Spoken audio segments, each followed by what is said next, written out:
Well, good morning, good evening, good afternoon, everybody. Welcome to Zwift live broadcast of the WTRL finals. We are out on the Sprinters Playground in Nyokyo for these finals, and we will be hosting for you tonight the WTRL Racing Finals Women's Ocean Cup Div 1, as well as the Men's Oceans Cup Div 1 for the A's. We'll jump around as best we can for the other categories. Nathan Guerra here. Anna Russell, the whiteboard queen, aka Anna Zwift Whissery, is here with us right now.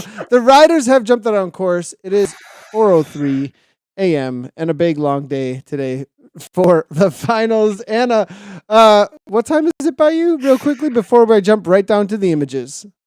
Oh, it's not too bad. It's like 9:00 at night, but I know there's some Kiwis racing at 3 a.m. over the next couple of days. So yeah, there are some people getting up at some crazy times to come out on top. Heck yeah, absolutely love it. This will be for the Cup. There are 3 other races going on actually for the Shield, the Plate, as well as, what is the last one? I'm actually missing that right this second. Shield, Plate, and the Bull. There we go. I got them all. All right. That's it. Let's jump right down in it. The men are out on course. The women will be out on course shortly. Make sure to bring all of your comments into chat. We love to see them. We will be watching them as we go along. And right from the get-go, we do have one sprint that has already taken place. I will get back on to the replay of that in just a moment, but we obviously are going to be having this one heading right on over toward this Temple Sprint. I believe this one is called here. Speed here from the Aero Masters. Yumichi Hernandez is here, next presented by Short. Enzebred Frodo is here as well. All these big hitters. And Hernandez, next presented by Short, doing what they usually do, grabbing some points right from the get-go. We'll get the boards up here in just a moment as well. Haggerty, though, Enzeb, bro, coming through for second. Yeah, he's good. There.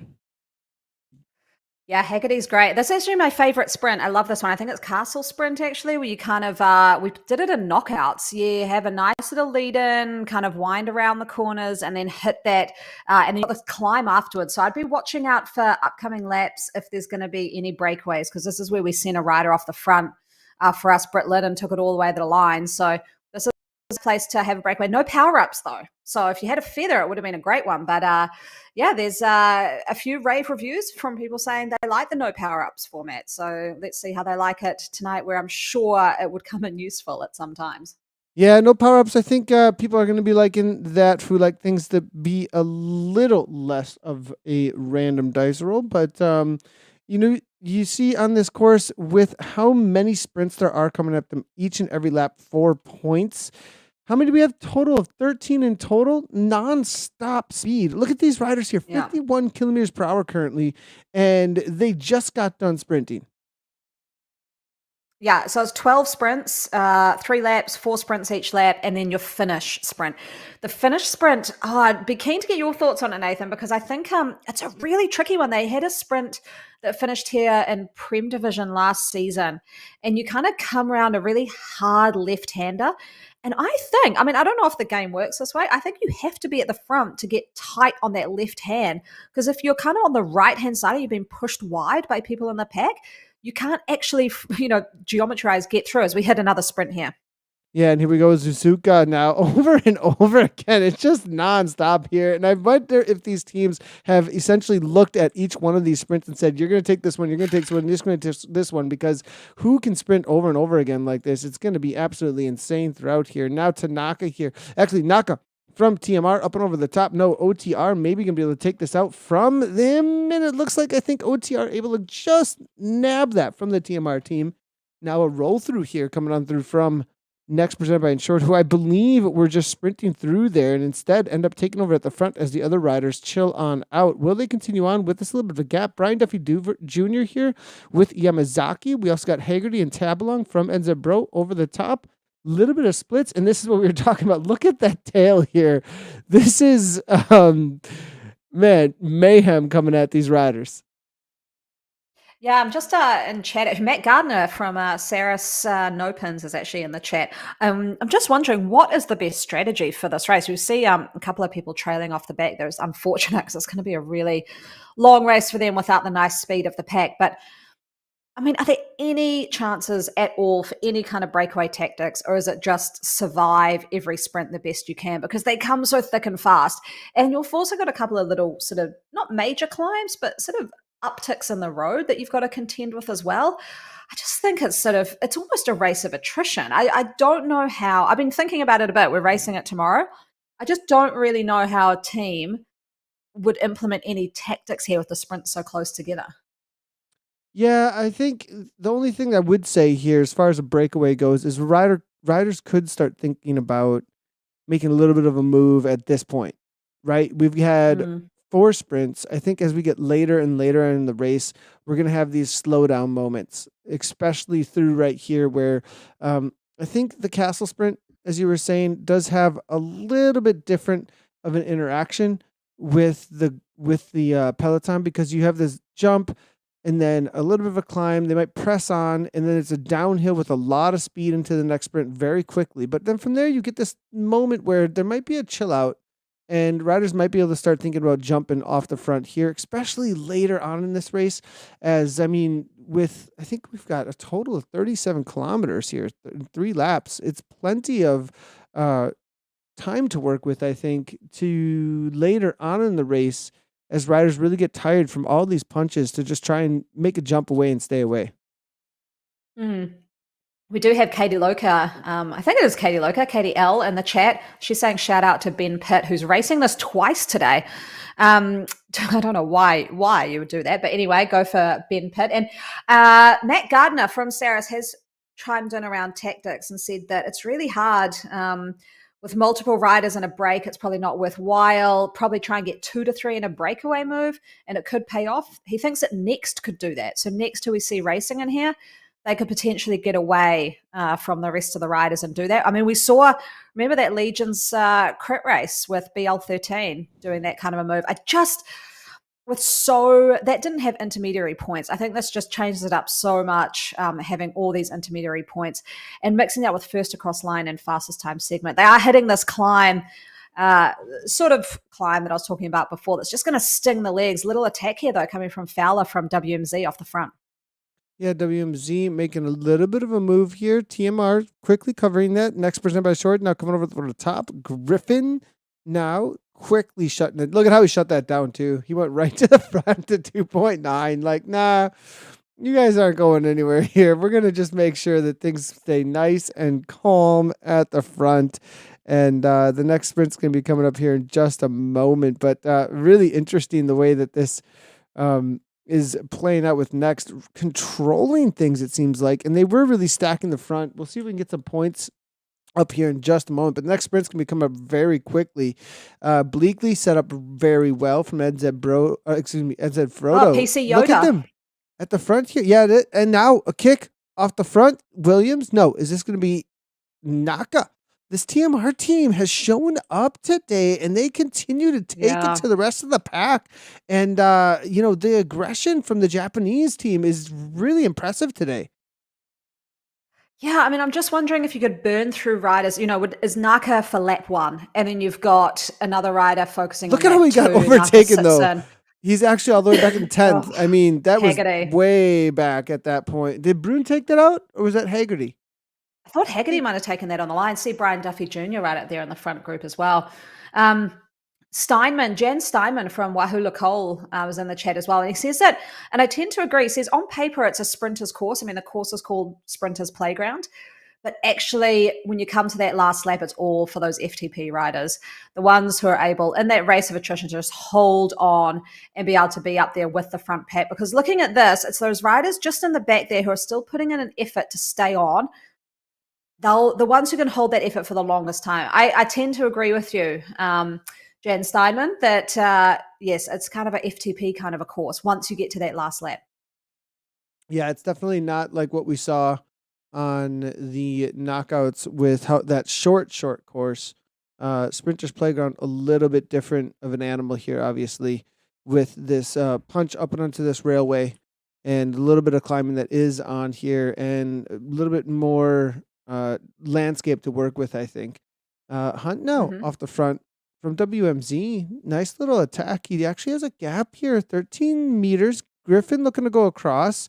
And then Griffin here, if we take a look here, he's also got a few meters. They've got 20 meters on the pack here at this point with 4 riders maybe even here. They're going to form a little bit of a breakaway. This can get dangerous if they really commit to this. They're going to need to be careful on this downhill to make sure that their speeds are extremely high as NZ Bro look to perhaps get one into this break. And if they put somebody up here, there's a lot of representation from the top teams. Yeah, I'm just wondering where Aero is. We haven't really talked about them at all. I've seen a couple of jerseys in there, so I'm not sure what. There's one. Oh, it's Aero Masters. I was wondering that. So not Aero, the Premier team. I don't think. I was kind of wondering where their sprinters were. So that would make sense. But looking good for this WMZ team, having a couple of riders off the front. Someone way off the front? No, I'm just looking at that mini map. Is that someone who's been dropped? Yeah, they've gone the different way. I was just wondering there who that was right up the front. I was thinking, wow, they've managed to sneak away. But yeah, looking fairly decent off the front. I mean, they'll probably get caught, but they could maybe get some first across line points, because that's the key thing here too, is there's a couple of sprints that don't actually have fastest time segments. So the breakaways make sense if you're just trying to get that first across line. It doesn't matter if you sprint the sprint or if you just go after it at a high threshold effort. That's a really good point. Very different. That really changes things up with which of the sprints are going to have those available out there today. If I take a look, I believe we are looking at the Tower Sprint Reverse is going to have first across the line. The Castle Sprint Forward, obviously, well, all of them are going to have first across the line. Excuse me, Alley Sprint Reverse and the Railway Sprint Forward. Those are the only ones who have FTS. Those are the only ones who have FTS. So, Alley Sprint, Railway Sprint. So Castle Park Sprint and the Tower Sprint, those two, you can go ahead and just jump off the front, not really care about what the speed is through there, and just make sure that you have the placement for those points. Changes those ones up quite a bit. Yeah, absolutely. And I've seen from Zwift Insider, they always do a really good pie chart. And from his pie chart for this race, you really need to focus on first across line points. That's just going to get you a whole ton of points. Wow, this is very, very good job here by Next presented 11 by Insured. seconds. Yeah, this would be making the pack a bit nervous. We've got an NZ Bro rider. We've got Next presented by Ensure. We've got TMR. I mean, that's probably why we're seeing WMZ off the front of the chase. All those riders who don't have anyone up there, AHDR, WMZ. I mean, that's a bit of a mistake to let these guys go, because the rest of their teammates can just sit pretty in the pack. They don't have to put in a huge amount of work. Quick question about this section, of course. I swear that, and I've actually said it, that almost officially, there's barely any drafting through here, that you can really just attack through here and riders cannot really find any wheels. The jumps all over the place as far as where the avatars can be. It's so sharp on each and every corner that I feel like that section, of course, is a great section to make a little bit of a move, or at least put the pressure on if you want to, because jumping out of here immediately, they're going to head into another sprint situation as the banner's very close. But I just get the sense there's no drafting through that arcade. It's hard. I do, just as they're on this bit of the course now, this is going to be the finish line at the end of lap 3. And this is what I'm talking about, Nathan, when they come around this left-hander and the finish line, will they have the banner up when it's not the finish yet? No, but the finish line is right there. And if you've got that inside line on the left, because the banner's on an angle, that inside line on the left will actually take it out. So I think you've really got to make sure that you're not leaving it too late, and you get really good positioning straight off the bat, almost being a little bit more aggressive and going maybe a touch early, because I've seen people go late and then kind of get shunted to the side by people coming from behind. And because it's on an angle, they don't really cross the finish line at the same time or where they want to. So it's the first finish line in Zwift I've seen that's been on an angle like that. So I don't know how much that plays in, but I'll be interested to see how it goes tonight. And these guys have got I would say quite a big lead now. It must have stretched out to about 15 seconds. Yeah, at this point, almost 20 seconds, I think. And here's the thing is that I believe that this next sprint is going to tell us everything we need to know. 17 seconds here now, and the way the pack comes on and brings down any kind of time on this, they obviously will bring back some time in just a moment here. They're going to back off even their speed here to make sure that they battle it out in just a moment for the first across the line points. But the chasers now we may see them close this down Whoa. completely, or what we could see is a launch pad from the sprint from that chase group that then causes a couple of riders to go across real quickly. And I think this might bring it all back together the way that happens. Because of the way the jump out of that sprinting Peloton might happen. It might even split the Peloton because riders were trying to get across. Yeah, it could be that sort of 1, 2 going off. I'm watching it as who would go off. It's got to be, you're looking at Jay Hunt there, who'd had a great sprint before from WMZ. Look at these guys crossing, though. They're doing a bit of it. They're still sprinting. Tabalong taking it out for NZ, bro. First across line points. They won't get fastest time segment because I assume the pack behind will go for it as well. But great strategy there from Tabalong and NZ Bro taking that out. Jay from Aeromasters with Cridland from WMZ coming through. I'm the Bumblebee kid. He's going to get swarmed right at the line. He almost made it. Oh, so close. That looked good. But will they carry this through now? Will they keep the speed high, just use a bit of momentum? And who's going to be motivated? That's a question. I'm trying to see if they can even see them. It's 14 seconds. They're rolling at 47 kilometers per hour, 46 kilometers for nobody jumping over the top, actually. And it's a really small group. Well, I mean, how many riders are here? This looks like 25 riders or so. I mean, there's enough firepower here, but I don't think next are going to chase.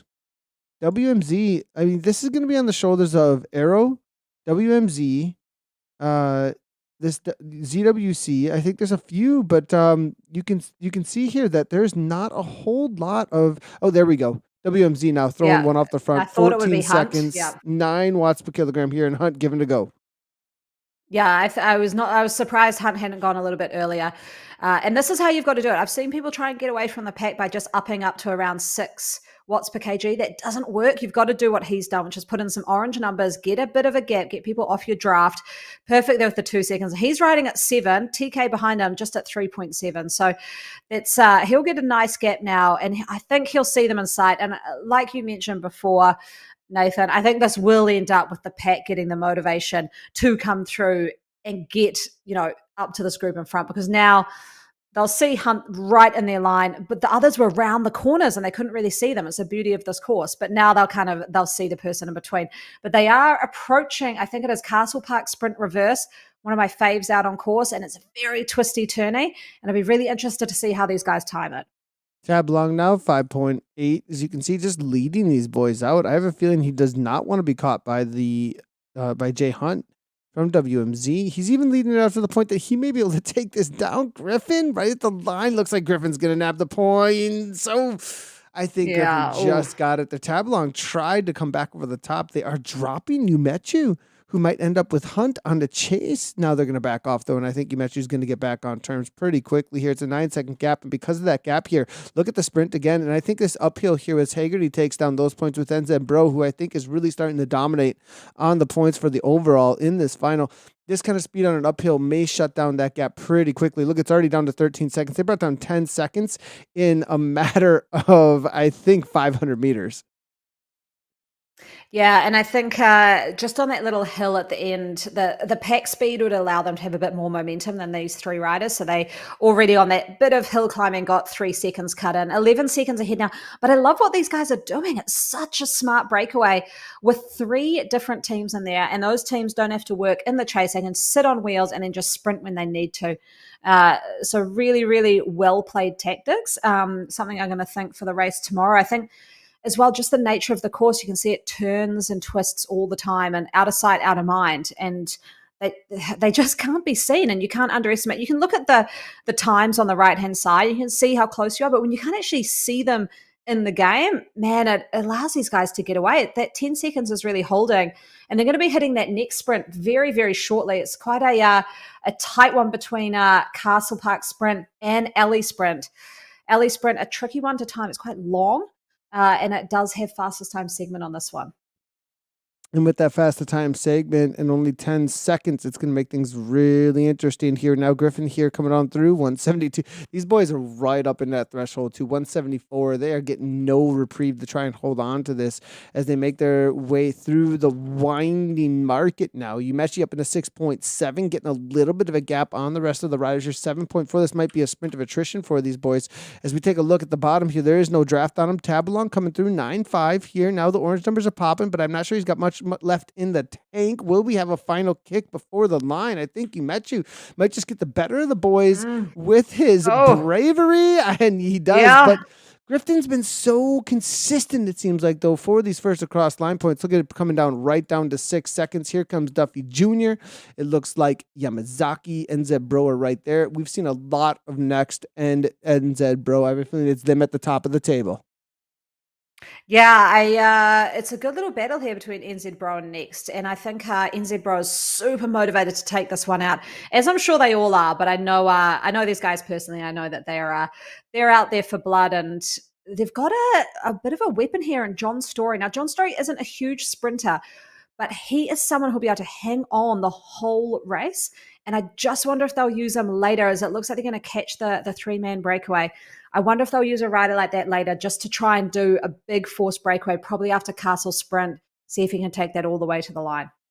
Jumping in with the C ladies. We'll see if we can jump across to the Bs in just a moment here. The Cs do have a little bit more participation, I believe, here in the Oceans. I am seeing the Diamonds and the Daiquiris going to head. It does look like the Raven Divas here are also here within the ladies race for the Oceans, women's. So it looks like Raven Divas really all over the top here. Virginia, as well as this is going to be Hawthorne up and over the top.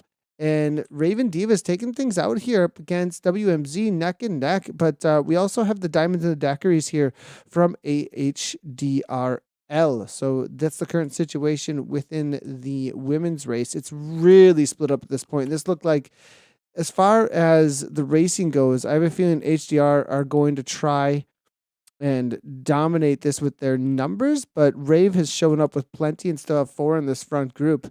So it's kind of the Rave versus HDR versus a solo rider from WMZ currently within the Oceans C category. In the Bs, we'll see if we can jump over to there and find somebody that'll help, one of the avatars to help us over to the B category. I think the participation there, though, a little bit on the lower end, but I think we do have a battle between TBR, the HDR Bullets, and Smile On and Raven Bees over there. We'll see if we can get across. Yeah, I've got an interesting messages from Lucy, who is in the BCAT. I actually found something. So they always send me like what cocktail they've got for the night. And tonight's cocktail is called the TBR Tomodachi. Sake, gin, grapefruit juice, fresh ginger, sparkling water, a garnish of slice of pink grapefruit, and a rosemary sprig. Now then so they send this That's every a week. And then I crazy asked, drink. That is, I know. I mean, you just made me really Sounds thirsty, quite actually. good. Like, Yeah. I just got so thirsty. So I asked her, do you guys actually drink these? Now, this is what I think is the coolest thing ever.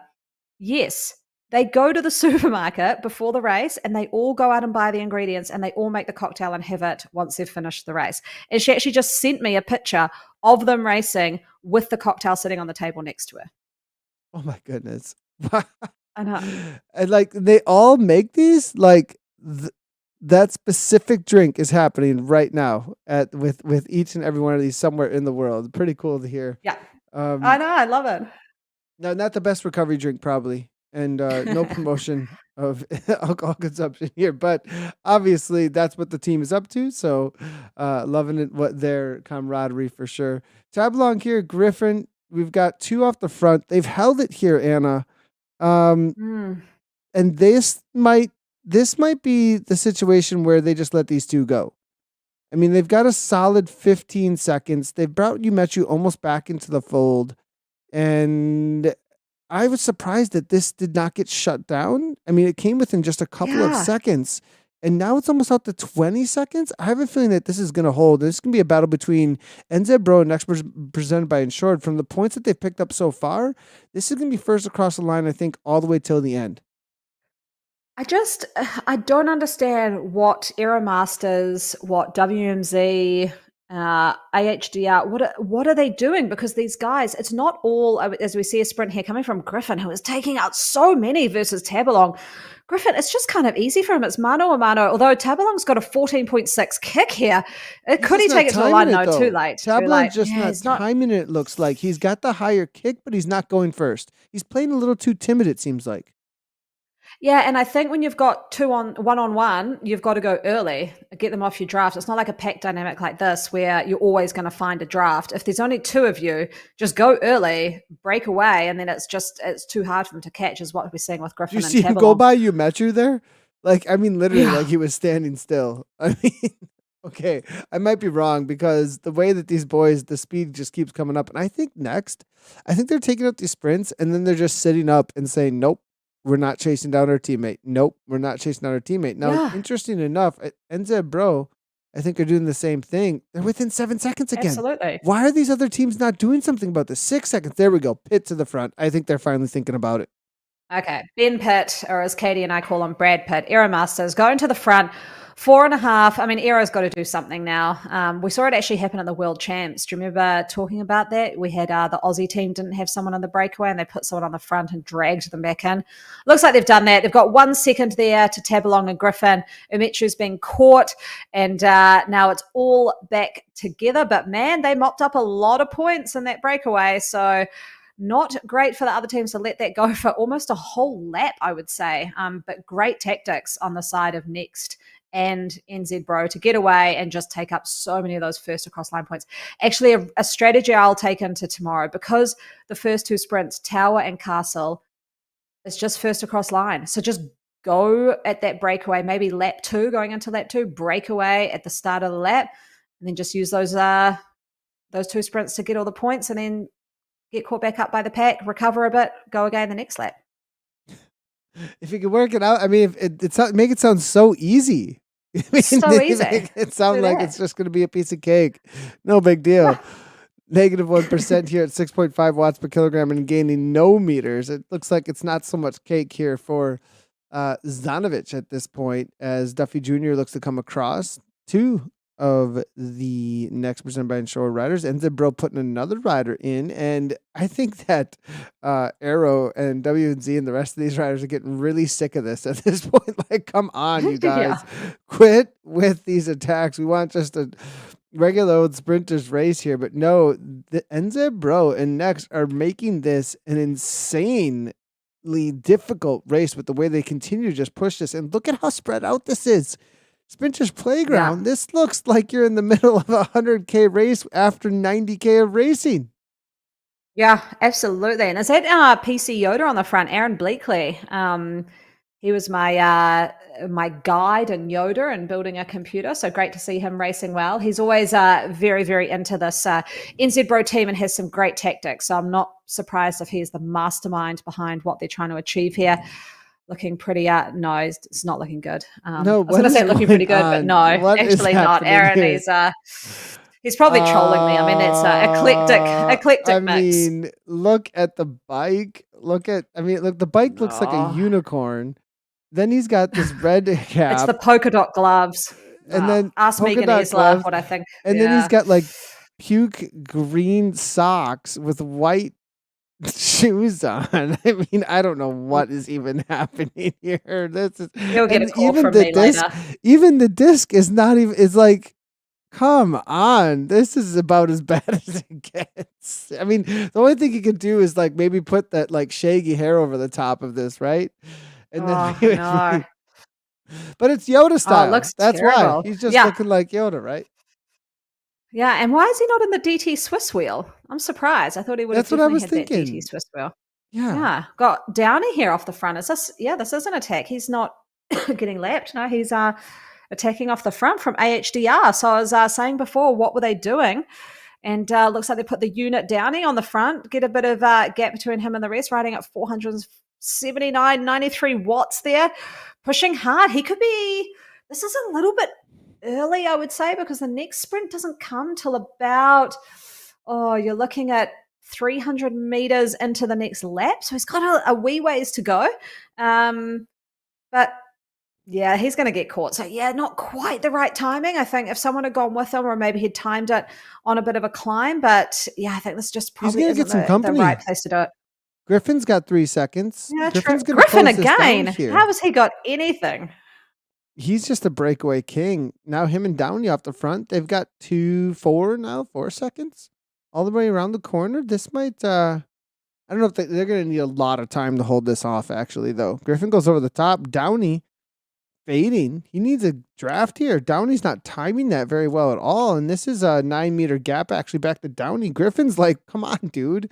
Like if I came across like that, away. I'd be so frustrated at this point if I had broken away and then somebody just like sits up and you're just like 4.5. That's all I got. Oh my goodness. Now Oh, look at this. Orange NZ, numbers bro. are It's NZ, bro. orange numbers with who? It was Bleakley and Zenovic from NZ Bro Frodo. So I don't think they'll give this much rope. They won't let it get to the next sprint, which is our tower sprint, which has the first across line. No, they'll want to pull that in very quick. And great to see the motivation here from NZ Bro. Unlike before, when no one kind of went to the front, NZ Bro, all 3 riders up there. I'm surprised that who's the next rider who's up there with them? I was just wondering why they were sitting on the front. Maybe they're trying to disrupt the chase a little bit. But yeah, you got to think they'll get this back in before the next sprint. Otherwise, it's pretty risky. But you can see the sprint banner coming up on the mini map, so they're not too far away. Not too far. It is about 4 seconds, I think, still. It's about to open up. Griffin here on the wheel, and I think Griffin is just going to load up. Griffin's only 187 beats per minute right now, though. I'm not sure there's much left in the legs. They are getting pretty close to the banner here. The pack is not opening it up. Can they shut down 4 seconds in this amount of time? You take this left-hand turn, you're going to see this banner, and they will. They should be able to do this here. Ollie now leaning it out 7.3, but he's got a gap. What is good? This pack, I think, is a little bit more tired than I think we realize with how many sprints they've done so far. I'm getting the feeling that there's a lot of tired legs with the way that they're chasing things down because Griffin's just going to get this for free. Yeah, almost rider of the night, I think, with Griffin here. I mean, breakaways twice. I mean, how often do you see that? That's pretty hard. Looking at Tangen in there from OTR. I haven't heard much from OTR presented by Badass Fuel, so good to see them having putting their nose in the wind a little bit. And that looks like Griffin just got to swallow it up there and he'll recover. Might be a strategy. He might have just targeted, and that's the other question I have. Do you just target certain sprints? It looks like he may target that first one, the tower sprint reverse that they just went through, as his kind of his money maker, the one he goes for each lap, and then he settles back in, recovers, and then maybe goes for Ellie, which is, in a couple of sprints time. We do see NZ Bro going over to the top immediately, and they've got 3 getting involved here. This is tactical, it looks like to me, but look at Bleakley. He is 8 meters, 10 meters. Okay. Aeromaster's looking to stay involved here as well. They do not have a draft on them just as of yet. Are they going to get this to split is going to be the question. It's really strung out, but with all the riders, look at how small that pack is behind, though, at this point. Yeah. Duffy Jr. gets involved here as well. Does like Uni here, the Japanese rider looking to come across an 8.8. It looks like he's not going to carry anybody with him here. And this might be a breakaway. Yamazaki shuts himself down. Look at that. Immediately just goes to 0. Are they going to continue on? I have a feeling that NZ Bro says, no, this isn't going anywhere just as of yet. They may have a counter, though, out of the pack. Yeah, I think they will, but the Tabelong is pulling everyone along at 5.5, 6.6 watts a kg. I mean, he's 7 watts a kg. He's just trying to make this as hard as absolutely humanly possible. As you're approaching the castle sprint, this twisty, turny one that goes into the nice garden area, I'm not sure what he's doing here. He's being a lead-out man for the pack. Maybe Haggerty? If Haggerty's still I haven't seen Haggerty's name a little bit lately, but hopefully he's still on the pack. Is his story still there? He's just going to the front, I think. So he was pulling one, but it looks like Umechu, he's going to go super early. And we've got Ben Pitt there from Aeromasters right on his wheel. Eric there from OTR. Ericart's got the numbers. He's coming through very fast, but I think Umechu's been able to take that away. And that's 2 teammates from OTR presented by Badass coming through. Looks like he just grabs it out. Oh. Heartbreak for Umechu, but although he's been up there and he's got a few points. John Story, this is where I wonder on this lap for John Story to take it away a bit, but he's dropped those watts. I think this is really going to hurt him, this kind of racing. So maybe he just doesn't have it to try that breakaway move. But I know he's got a huge engine on him coming from an Olympic rowing background. But yeah, I mean, this front pack is whittled down a lot more than I thought. Looks like there's about 24 riders in there.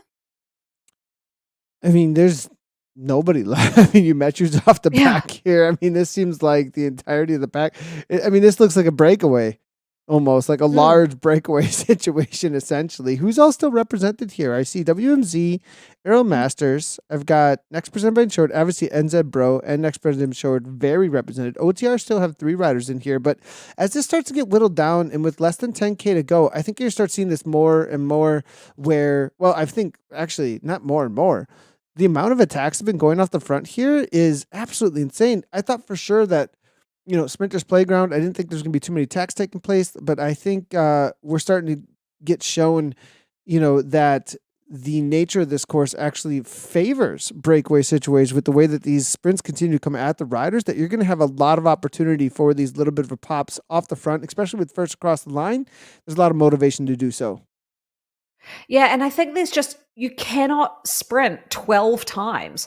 You can't be putting out huge orange numbers 12 times in a row and then want to finish well as well. So I think what that means is everyone's just being a little bit more strategic and thinking a bit more about how to race this smart. Seeing Brian Duffy Jr. here, he's racing smart. Look at this. He'll probably take first across the line unless Zenovic can catch him, but he's putting in some big numbers here. And again, like, this is amazing to watch. I like this because Zwift often never has breakaways. But like you said, on this course, it just seems to be because people are so tired after the sprint, the ones who have set in just a little bit, like Brian Duffy, have managed to get away with Zenovic coming in second over there. And then that sprint in the main pack with TMR, kudos there on that Aquatron coming through. But I like this course. This is not panning out the way I thought. Way more breakaways than I had thought would happen originally. And we've got 7K to go, 7K to go as we come on through. And Duffy Jr. off the front looks like he's going to chill right on out. I don't think he's super interested in staying off the front here. He's going to be consistent at this point and make sure that he doesn't burn too many matches. Making him work for it a little bit there at 4.2, but Bleakley going to make sure that no Duffy off the front. It does seem to me, I'm going to see if I can get the points in here as quickly as possible. Having to do a little extra work in the background to get them here, but I think we will have them in just a moment to get an idea. But I really do think this is an NZ Bro versus Duffy Jr. for the cup over. Not Duffy Jr., but the NZ Bro versus Next Presented by Insured for the overall. And it's going to be for the scraps on the table between the rest of the teams. Yeah, they've come to party NZ Bro, and their arch nemesis Aero, not Aero Masters, but just Aero, isn't here, and it looks like they've next has taken up the mantle of the battle with NZ Bro. So good to see the sort of battle of the Titans in this Oceans.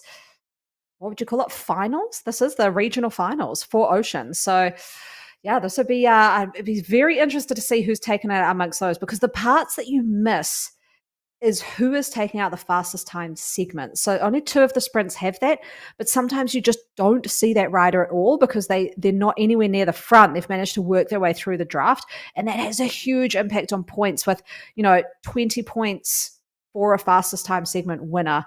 If you've got 2 of them, that's 40 points, if they take it out. So that could make a difference, although it is first across line. That will play the major part in tonight's race, just because what is it, 12 sprints, you get first across line and all of those 10, it's 120 points. I mean, I'd really like to see how many points Griffith has managed to mop up in this race, because he has been off the front getting a lot of those points for his team. Yeah, we're gonna have to wait on those. Apologies, everybody. I'm gonna have to wait on the point situations. We'll bring them in as soon as we can, if we can. Looking at the situation here, though, for the riders right now, looks like it's calmed right on down. Let's take a look at how the ladies are doing over in the Oceans for them. I do think we have a breakaway here, actually, with one of the Rave riders in the C category. And it is going to be a 22-second. I think she broke away on the first lap. 13K in.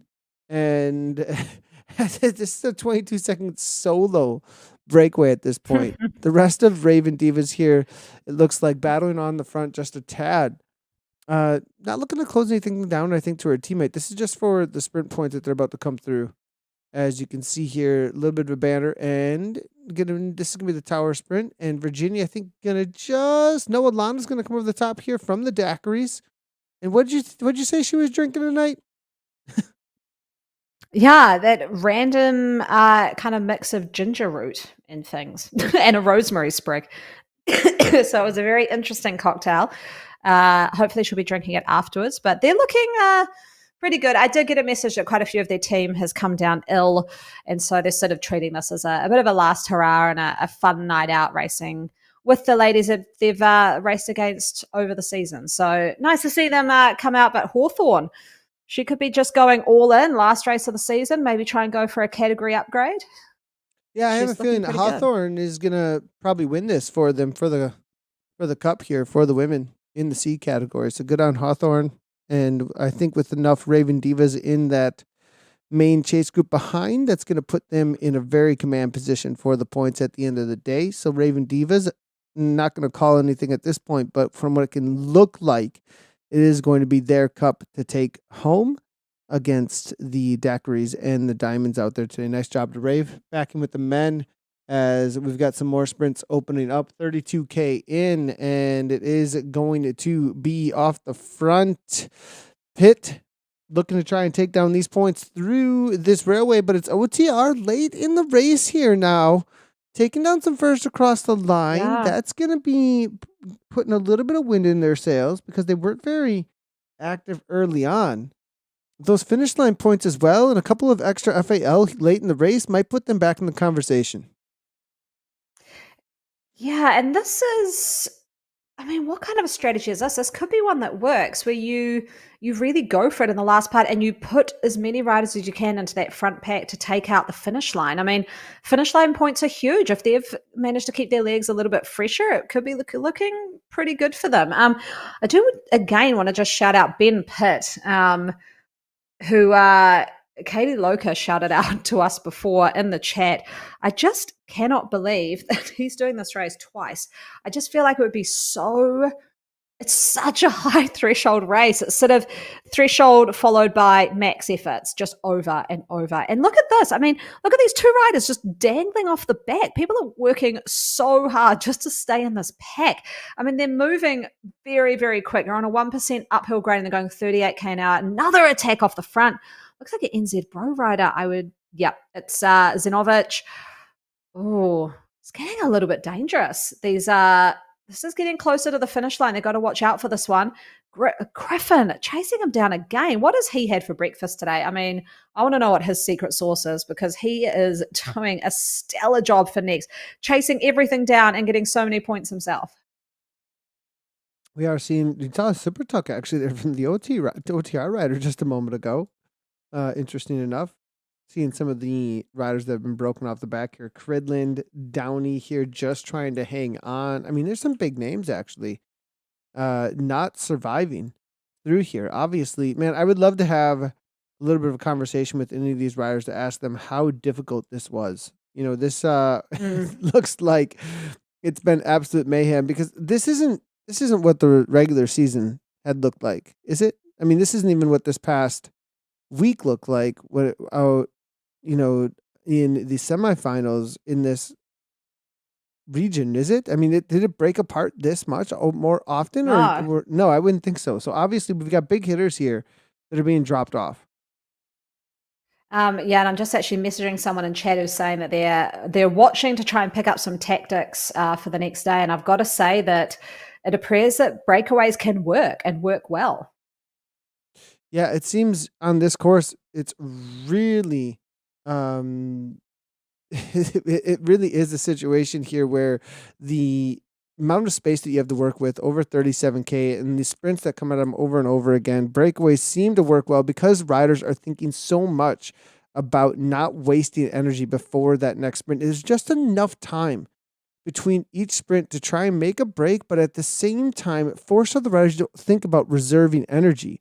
Because they're thinking about reserving energy so much, you have the situation where nobody wants to really put their chips on the table. And if you go all in enough, you can find a lot of first across the line points. Now, we're within the final 1.5K here, Anna, and it looks like Enzo and Bro throwing a little bit of caution to the wind.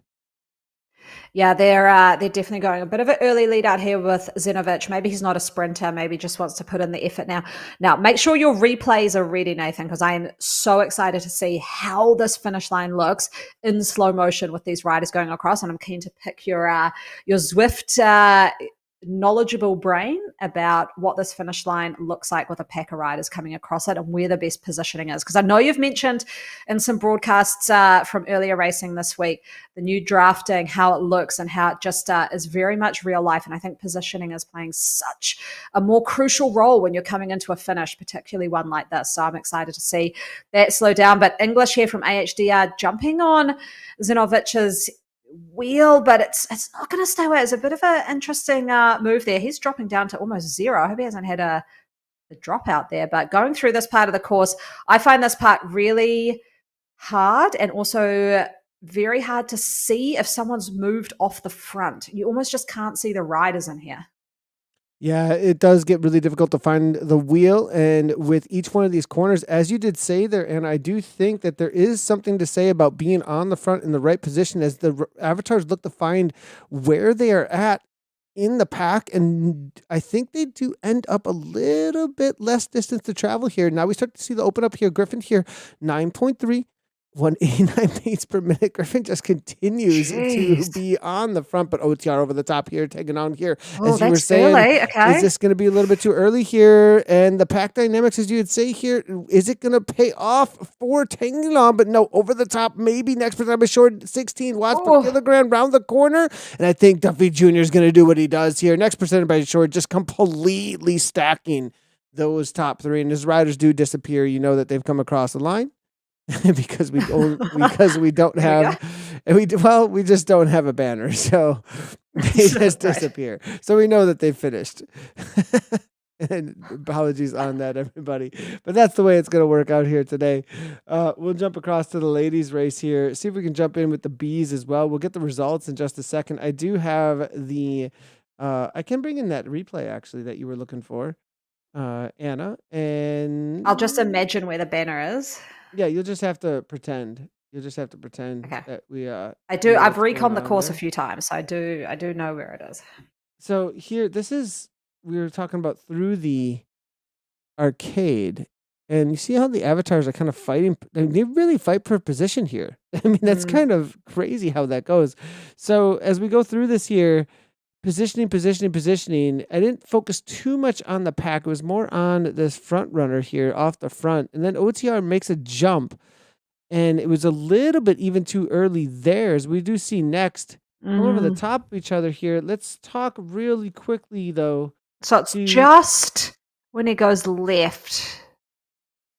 I mean, it's right kind of there-ish. It's just where these pedestrian crossings are, that second one. So I think that OTR rider has taken that. Did he get it? Because look at that. So, okay, you look at that. Brian Duffy and Yamazaki were on the right-hand side of the OTR rider there.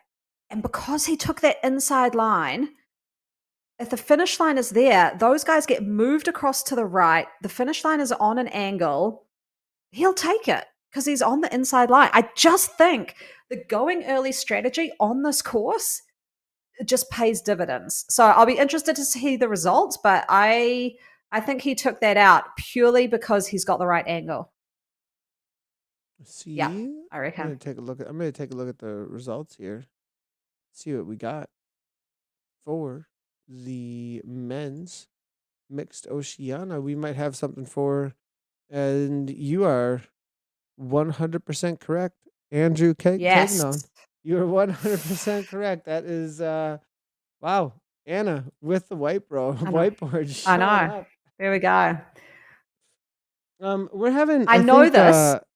I think we're having a little bit of a struggle across the board. Oh no, it's actually coming through. There we go. There it is, Anna. Cagnon comes on through on the rivet. Badass fuel. 48, and you were right. It was that. Wow, 0.03, 0.05, less than 3/100th of a second for it. And that's the angle. I'm not lying. I think I saw this back in Prem Division, and it was Liz Van Helsing who took it out for Saris. And I was like, how did she do that? And you looked, and it was an early kick, and she got the angle on this one. I think this is the only finish line in Zwift, and I could be wrong, but I don't think I am. It's the only one that's on an angle, and you've got to get your positioning right. And so I can see people coming into chat. They're watching this for tactics over the next few days. That finish line, go a bit early, a little bit early, just to get the front line. Good point there. And I think very, very good tactics being thrown out here by Next, presented by Ensure. They've been stacking things, it seemed like, all the way through. We'll see if we can get some points for everybody in just a moment. The Bs have finished. Now, the Cs are still out on course. We're not getting a load in, but I do know they finished. But the Cs are out on course here. They are just going to finish up their last 3K. So let's go ahead and take a look and see how this is going to play out between the C category. We do want to come across as best we can all the categories that we can where there's a race happening. Enzembro Gulls here. Boostic here from Dirty COD. The Spracketeers are here as well. WMZ3. Sisu is showing up with Jay O'Neill. So it looks like a solid group in and amongst here for this cup. As to hang on this front pack, 3.1 watts per kilogram they put out. Doesn't look like they've gone with too many breakaway attempts. Now we do have, it looks to be about 15 riders, I think, in this main group. So something similar though, where it has not stuck together. We do look behind these riders, and it is a 13-second gap to 2 riders, and then 2 riders, and 2 riders. Looks like it's really got broken apart in this final few K, or maybe even throughout the rest of the race, throughout the whole race. Yeah, it's definitely one that seems to, it's kind of, I'm trying to think what style of rider this suits. I guess it does. Oh, does it suit a pure sprinter? It's got to suit someone who can manage to hang on. And if you look at the points, I think it almost does suit that, like we saw with Griffin, right? That rider who's probably more of a 1 to 5 minute power rider who can get away and sort of get that first cross line. I don't know. This would not play out the same if you didn't have those intermediary points. It would just play out like a general race, right? This only has finish. The points, just as a heads up, if we're speaking this, for some reason we only have finish. I think for some reason on this course we're not able to grab easily the FAL and FTS, but those will get updated. We'll have to wait for the West Coast to wake up to get that, obviously, but we do see here that that's a good amount of points for Next at the end there at the finish line. Go ahead. I'm sorry for interrupting you there, Anna. No, that's good. I was just sort of saying that it's called Sprinters Playground, but I think it only plays out like this when there's an attack actually happening in that B team. There's someone coming right through the pack. I just saw that quickly going all the way through to the front. That was a perfect attack. I saw Fairborn there even through the results. Just huge numbers right at the back, and then use the momentum and just shunted himself forward. This is a great place to go as well because, and this is why I don't ride a Tron. You cannot see these bikes as well. You can see a shiny Tron in front of you for kilometers and kilometers. You cannot see the bikes that aren't Trons.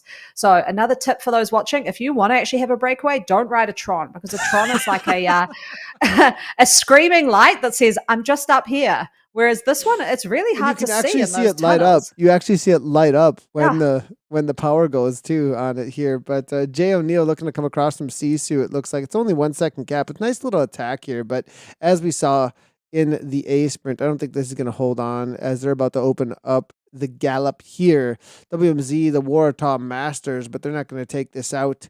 It looks like as Eat Dirt and Jimbo here from the Dirty COD over the top. The Dirt Riders, it looks like they've got massive watts here on the front end. That corner again, it's going to be Zeislov taking down that corner. Jimbo for second there. I think I didn't see who was third there across the line, but that was the situation. Look at that. I love how all the riders here at the finish line, they all kind of give each other some congratulations. Look, Caleb here, 13 friggin' sprints. I mean, I love how the camaraderie comes through. I bet you there's going to get some really good reviews. There's going to be a love-hate relationship with this race. Yeah. Look, do you see that coming through from Anton? Best race all year. I love it. Oh, that's so good. And you like that for the last race. It makes you, it's a bit of a break from now until September. So it's nice to have a good little hit out, a good last hurrah. So Apparently, there's a hangout after the ride. Everyone going to come join the hangout. Seb from Evo saying, "This is what I'm talking about. Got to have the little cafe Yeah, straight we after need the ride. Sit somewhere. there, We have some chat." definitely need somewhere to hang out. I am 100% on board with the hangout idea. As well, now we're hanging out up on the rooftops here, and I'm seeing if I can jump across to the finish for the D category real quickly here. If I can, we'll get those images up as quickly as we possibly can. Shane Bamford might be able to help us out. And this seems to be the situation in HDR. Pretty chill it looks like here, as they've got 5K to go. We'll take a look at the results here that just came on. And then for the, if we can get them to load, they were having a little bit of back end issues on getting some of this stuff to load here. So we may push you on over to the WTRL racing as we wait for things coming. Oh, it looks like we've got the B category here and what the results are for them for the first across the lines in the men's mixed. This look like Lo Eon here for the leg snappers comes on through. He had a full almost 2 second gap, so it looks like the early punch through the arcade worked out for this rider. Where is he from? That is an interesting flag here that I am unfamiliar with. That's going to be Macau that he's coming from. Wow. Yeah. Cool. Very cool to see. Animals B for Kazuki Kawamura. Ebby comes on through for Zeal Blade. It's going to be Greg Clark for Enzebro Legless in 4th. Justin Roy for Enzebro Legless in 5th. Taro Okamoto for Zeal Blade. It's going to be Stephen Hands for Enzebro Uruk High for the Orcs out on course in 7th place. Susumu Shibata for Animals B. Ed Gray for Dirty Sprocket Sprinters in 9th. And Jeff Morton, that's the WMZBs, in 10th place. In the C category, we just saw this happen, and you predicted right that first across that corner. Dirty Crack of Dawn, take it out, Nana. Yeah, Bradley Syslove there from the Dirty Crack of Dawn with Jimbo, his teammate, in second. They're going to get heaps points. Martin Scarpa in third from Sisu Racing. Tyler Nevin from the Dirty Sprocketeers in 4th. Peter Alexander from Tune Bikeworks, 1 in 5th. Oh, Kreisstoff-Physiata. I've botched that terribly. I'm so sorry. Dirt Sprock and Roll. Mark Ridings from Dirt Sprocketeers. Some great names here. Timothy Busick from Dirty Crack of Dawn. Dirt has just absolutely dominated this C category. I love it. Jason Krummel from Dirty Sprocketeers in 9th. And Darren Lee from WMZ Chasers in 10th. I wonder, this has got to be that East Coast, and they're getting up at 5 a.m. for this racing. That's what's going on there. That's why we got Dirty Crack of Dawn. They're all dads. Yeah. So I'm getting up right next to him and jumping on the broadcast. That's the idea here. Now, we do have a breakaway here, and I just want to highlight this D category rider, Saxton, for Zero Dark Dirty. And again, another dirt rider, dad inside riding trainer. He's got a solid, what is this going to be, 4 kilometers to go, a little less than that, 3.5 or so. And he is looking to break things down for the win for this Dark Dirty team. See if they can take down the cup. I'm not sure they'll be able to do so. Do they have enough Zero Dark 30 here? Or Dirty, excuse me. With, I got DG. But that's going to be it. It looks like only 2 riders showing up for them. Is that going to be right? That's going to be a tough one here. As look at this battle in the D category. I mean, this is some real suffering going on. 170 beats per minute. Salafia here looking to come across. Oh. And, I mean, this D category, everybody looks like they're freaking Hulks. Yeah. They're just waiting for they're waiting for that final sprint. They're yeah, I'd have to say it's a small group of guys who all look like they're ready to do some battle. It's Saxton, they're still 14 seconds ahead. I'm not sure the other 2 will end up getting him. He's keeping a lot higher watts than the others. It's whether this group can stay together, the 2 behind these ones. So, yeah, a bit of a break. I think Saxton can take it to the line, though. They don't have too far to go. Yeah, I think Saxton's going to do this here. He's got less than 3K to go. A little bit of a 3K breakaway with 12-second gap at 173. So feeling good about that, I think. see if we can jump across and see how things are playing out. This is going to be all said and done, I think, for Hawthorne with Raven Divas. She has held on to this gap for the duration of this race and most likely going to be the winning move for them to take down the cup. In the B category, we do have, let me see if I have some at least live data for you all. And it is a 9-person group. Team Rave, Toon Bike Works, Team HDR Bullets as well, all involved up in that 9-person breakaway group. Team HDR also riding together with Sky Talbot, Melissa Fung, it's going to be Michelle Bond, and Natasha, all coming from the HDR. HDR Cherry Bombs are in there as well with the Bullets in that 9th through 12th, currently in the B category. If we can jump across them, we'll do that as quickly as we possibly can. It looks like Ed Saxton getting a little bit of encouragement. Well, maybe not encouragement, just praise from his competitor, saying just a little bit too strong for us as they let him go. And he's in his final 2K, and this is going to be a big moment here for Ed Saxton to take down this final win across the line in the Cup for the WTRL Finals. Yeah, this has been a great work. I don't know how he got away. I wonder if he managed to do it up a climb or something, but he stayed.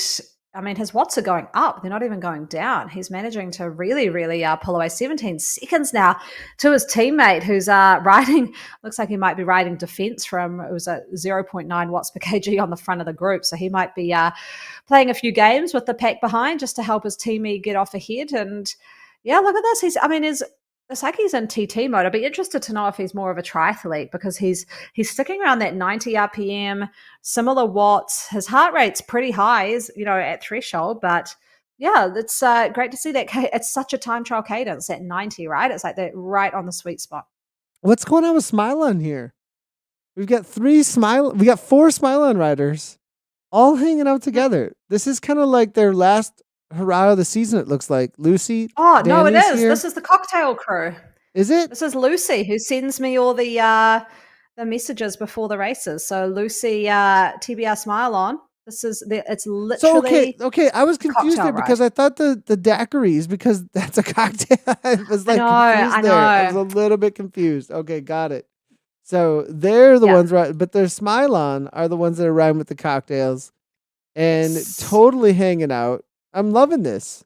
This is a total chill ride. At cocktail pace. So this is their cocktail pace. They said they're all riding together, having a cocktail. And look, she's taking a drink. She's taking a drink. There it is. Yep. And just enjoying the last ride together. So that's exactly what they're doing. I absolutely love it. We found them out on course. And thanks so much to the Smile On crew and everything that they've brought to the broadcast, making us all smile, that's for sure. And I hope everybody in this crew has an awesome summer, and we look forward to seeing them all in the fall with the restart of the ZRL. Now, Saxton, he's not looking forward to the fall. He's looking forward to the last 300 meters for this final win as Ed takes this out for 0 Dark 30. Isn't this just the position you always want to be in, where you've got a 30-second lead, you're going to win. You can just take all the gas off and just, enjoy the moment. It's always kind of something you want a little. I've had one breakaway in the Zwift Racing League, but it was with someone else and we still had to sprint to the line. And so it would just be so nice as a solo breakaway to really lap this up. And it doesn't matter about his positioning. He'll just win it no matter what. Yeah, and he can put his hands in the air, relax across the line, say, it's done and dusted. There's the left-hand turn, and Ed Saxton has made it happen. Looking backwards, though, looks like a little bit of a break here coming from Bamford. Yeah, it's the orange headband. He's invoking a little bit of speed here. Bamford from AHDR coming through. Lawson from 0 Dark Dirty. Trying to chase. He's pulled away from the pack, but there's no way he's going to catch Bamford here. That's a great little move straight out of the arcade, putting in some orange numbers. And there he goes in second place. And it looks like Lawson there from 0 Dark Dirty in third. So 0 Dark Dirty, first and third. I mean, I know they don't have too many teammates out there, but that's a lot of points for them with 2 podium places.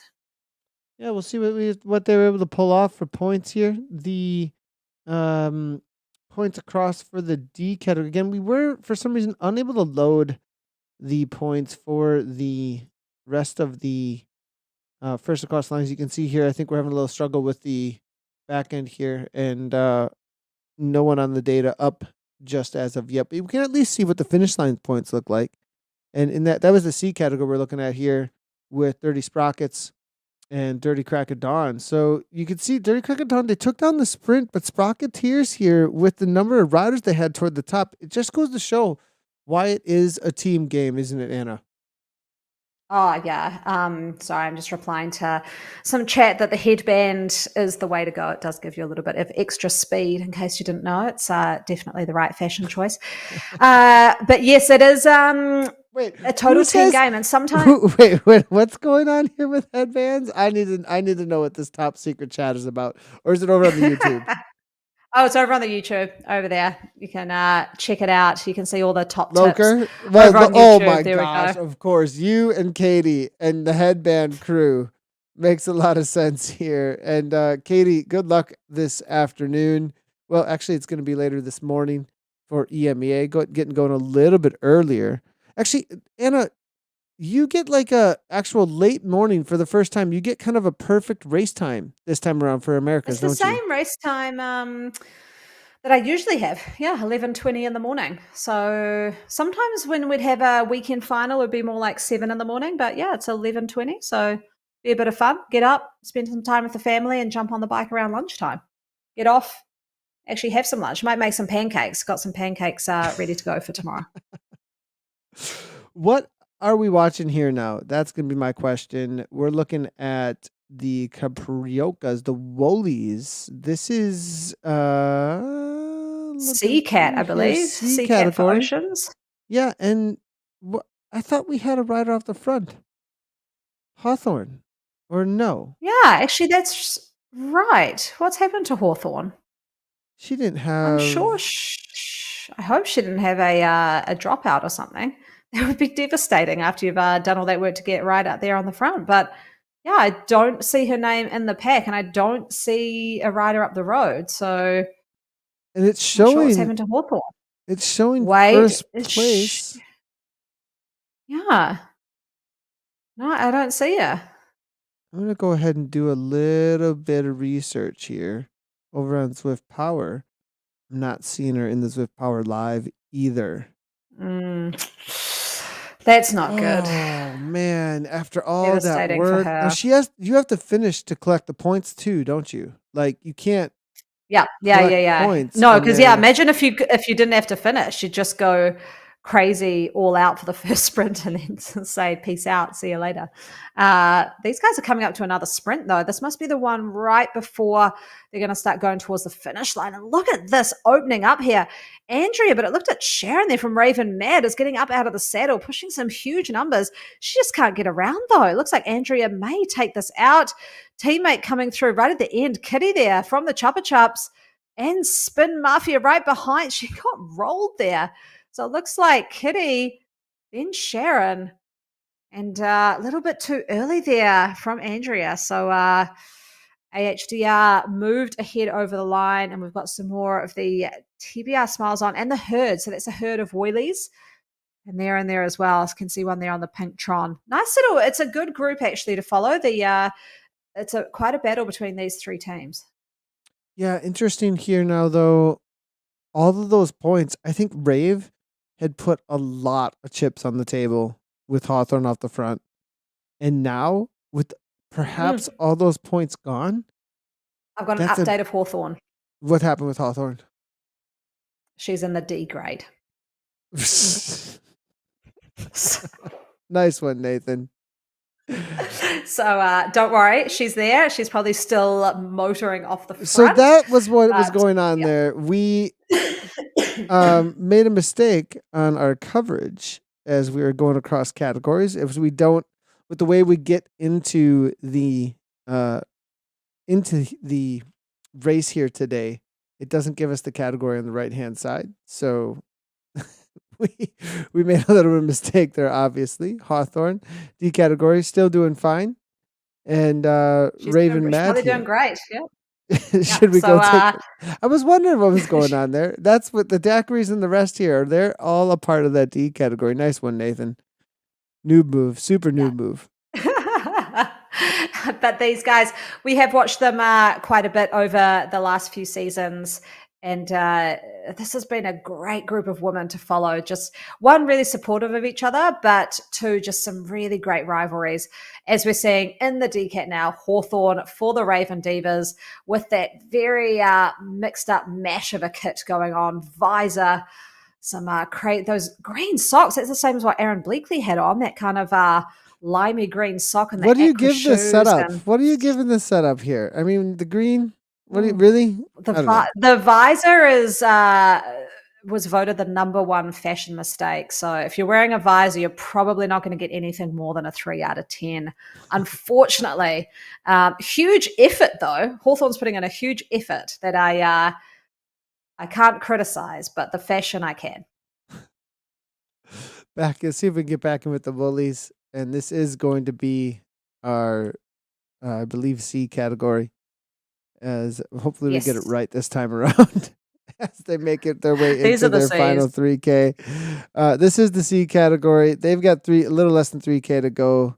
I believe the B category is just finishing up. I've been trying to get across them as best as we possibly can, but I don't think that's going to be happening here. We will be able to get their results on screen here, though, for all of you in just a moment. About to open up some sprints, though, it looks like here in this category as they make their way to the line. And this has been a really close race. I have a feeling that this one's going to come right down to it. Yeah, I mean, they're getting to that portion where they're about to kind of hit that arcade. And I'm just wondering who's going to go early, because it seems like they've got a really even mix of teams. We've got the HDRL teams, but there's a couple of AHDRL teams because there's the Chupa Chups and the Capri Oscars. So there's sort of different purple teams within purple teams. The Rave teams in there though, the Herd teams and TBR. So only one TBR rider though. She's a little bit TBR rider in there. So she's a little bit lonely.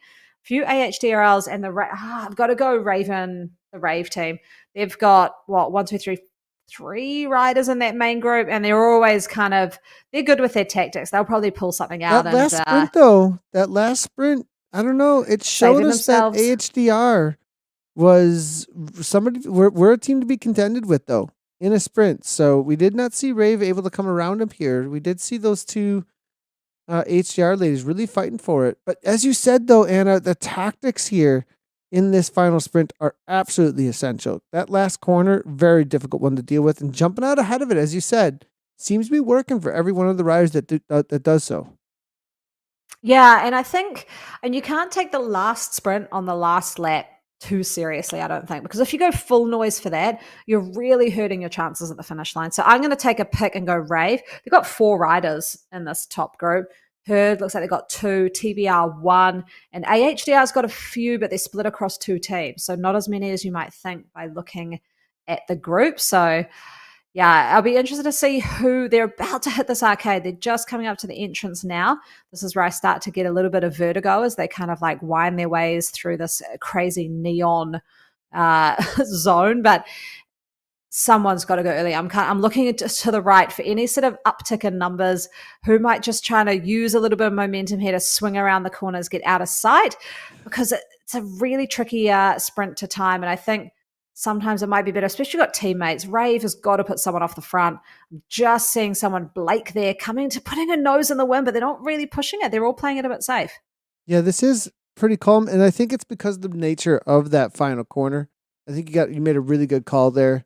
We have not seen anybody able to hold it either. They may have learned something a little bit from broadcast so far, or maybe a little bit of recon, because each and every time somebody's tried to get away here, they've gotten absolutely swarmed in that last through corners through here. So will it be a quick jump? It seems to be the jump on this right-hand turn that seems to be winning it. We'll see if that plays out again here. TBR, it looks like Smile On. Now the Herd. Nope. HDR taking over now Raven Man, first one to go. It's going to be Sharon. And over the top there, 9 watts per kilogram. There's the jump. Is she going to be able to hold on? That's the jumps and fades immediately. I think there's nothing left in the tank, actually, here. Here comes Raven Mad Maza around the corner. Going to be able to hold on to that easily over the top of Andrea. Nice. Wow. Yeah, I thought it would be Rave. I wonder if her teammate was doing a little bit of a sort of lead out there, because I think it worked. She went. and It then just looks like it stopped a was. bit. So yeah, it pulled everyone out, and then her teammate Mazza managed to get in behind and jump in and take the win. Huge, dominating win too. It looked like about 2 bike lengths there. She got it by the end. Yeah, nice little tactic there. It looked like it played up almost perfectly. If it was uh, on purpose there to make that happen, I'm actually gonna take another look at that because that was kind of cool. The way that they played that out as they came into that final. There's that little bit of a kick, as you can see from the rider Sharon. I mean, it was a really solid kick. Actually, she went to 9 watts per kilogram and 8 watts per kilogram. The jump there from the HDR ladies to, I mean, you can see 3 on the front following it quickly, and then over the top, Mazza just rides the wave and comes right on through, Yeah, kicks through, and able to take that down. everyone just looks tired. You I can think kind of I think tell everyone's I been think like, that's true. yeah, They're just like, can this be over? I'm done. I'm done. This is that's the end of the season type sprint, right? So Yeah. That's as the end of 12 sprints, and this is sprint number 13. It's sort of like, oh, I made the front pack. That's just going to be good enough. 100%. Well, let's see if we can get some results up here in just a second. But Anna, while I try and find the results real quickly, what's the takeaway? Because a lot of people come to this broadcast to figure out what's the rest of the day going to look like. What's the tactics? And there's a lot on the line here. We've got Cup, Bowl, Plate, Shield across the day, 4 different competitions, lots of divisions, lots of people saying, okay, this is our final season not final season, but final race of the Zwift season. And then a summer ahead of them before their next time racing out on Zwift and a ZRL. So what's the suggestion for today? I'd say Whiteboard. my biggest takeaway Get the whiteboard out. Yeah, Get the whiteboard out. whiteboards. Yeah, yeah. My biggest takeaway is the breakaways work. That you can actually stay on a breakaway for, even a whole lap, as we saw in the men's A race. So my takeaway, go for it, try and get something away, make it interesting, make it fun, enjoy it, and be wary of that finish line. Go early, but not too early. Yeah, that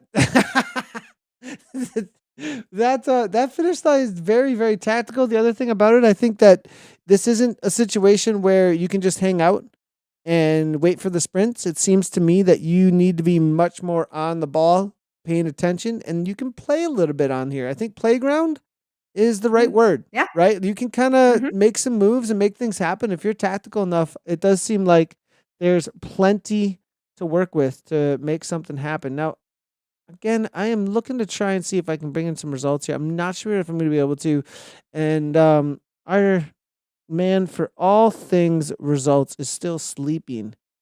Most like, looks like maybe we've got something here. Here we go. B category. Yep, we've got it. All right, let's go ahead and take a quick look at this before we take off. There is the results for the B category. It was George Miller at the top for the HDR Bullets, 57.04. It did come down to a group sprint of 3, actually. Breakaway, I should say. Claudia Maria Henneken comes through 16 tenths of a second back. It's going to be Emma Falez for Chicks and Kicks in for 3rd. Sky Talbot comes on through for HDR Bullets in 4th. Sharon J. Boyd for Raven Bees. It's going to be Gina Van Rossum for Raven Bees in 6th. Julie Kale for Raven Bees in 7th. Tracy Mueller in for 8th place for HDR Bullets. And it's going to be Rasa Witha Hensi Semenko in 9th for Chicks and Kicks. And Michelle Bond for the HDR Bullets coming on through in 10th place. In the C category, what we just watched, it was Mazza. Nice little setup for her, Anna.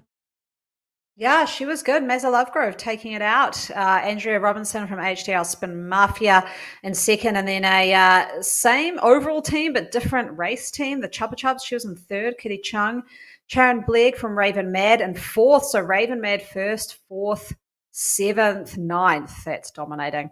In 5th, Zoe Stolten from the Caprioscas, as well as her teammate Karina Rice in 6th. And then it's, these guys are all within a second of each other. Claire Sherrington from Raven Mad in 7th. Louise Cummin from the Herd of Woylies. She was in 8th. Danielle Blake from Raven Mad in 9th. Adele Jeppy in 10th for Herd of the Woylies. So she was a little bit further back, but the top 9 within 1 second. That was very close racing. Super close racing. Out there, it is going to be Hawthorne for the Rave team that's going to be taken out. She's just about to come across the line. Just as a heads up there, we're going to let the D category finish up their race and let Anna get some sleep before her race tomorrow later today for us and tomorrow for her. Or it's not getting close to midnight, is it? What is it? What No, time no, you no, got no, there, no, Anna? no, No. no, no. 10:30, 10:30, not close to 10:30. midnight. We're We're all still gonna good. let Anna get a little bit of sleep. But Hawthorne, she is heading through the arcade right now. The daiquiris are gonna sprint it out. There's three of them amongst that. I think the daiquiris really it'll be interesting. Raven Divas versus the daiquiris for the points because Hawthorne's collected a lot of points. But the daiquiris, I think, are going to stack things when it comes to totals of points and take down the season for the Cup for AHDRL.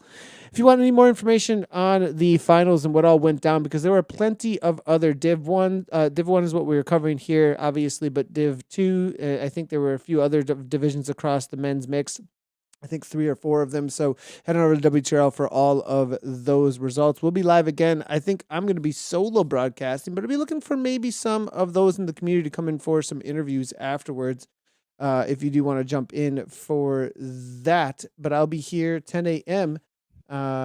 Central Time, and then I'll be here again 6 p.m. Central. And Anna, I'll probably want to talk to you after your race to see how it went. If you want to jump in, always Yeah, good yeah, to yeah. have you. That'll be lots of fun. Get one of the teammates to jump in. You can have a chat to Christina, maybe get her on there. She's the There we sprinter. go. We haven't had Oh. any of the other team in, so maybe we'll see if we can bring some of the others in. We'll send over some links and see what happens. Well, thanks everybody for tuning in. It's been really great. I know that Anna and Kate, you guys really enjoyed this this entire region throughout the whole season. Yeah, this region's been great. I mean, I love it. It's, gosh, we've been doing this a while now, and this has been an exciting one. I actually really, really liked the race courses this season.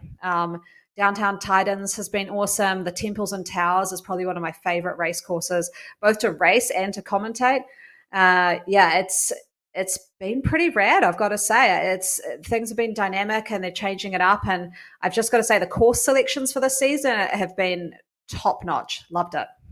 Absolutely. And this one, I think, is going to be one of the favorites of all time. So really excited to see the rest of the race today. We'll see you in just a few hours, everybody. If you haven't done so, obviously hit those follow buttons, subscribe, comment, do all that fun stuff. We'll be live in just a little over 6 hours for the next finals. As always, everybody, I'll be racing for the rest of the results and ride on.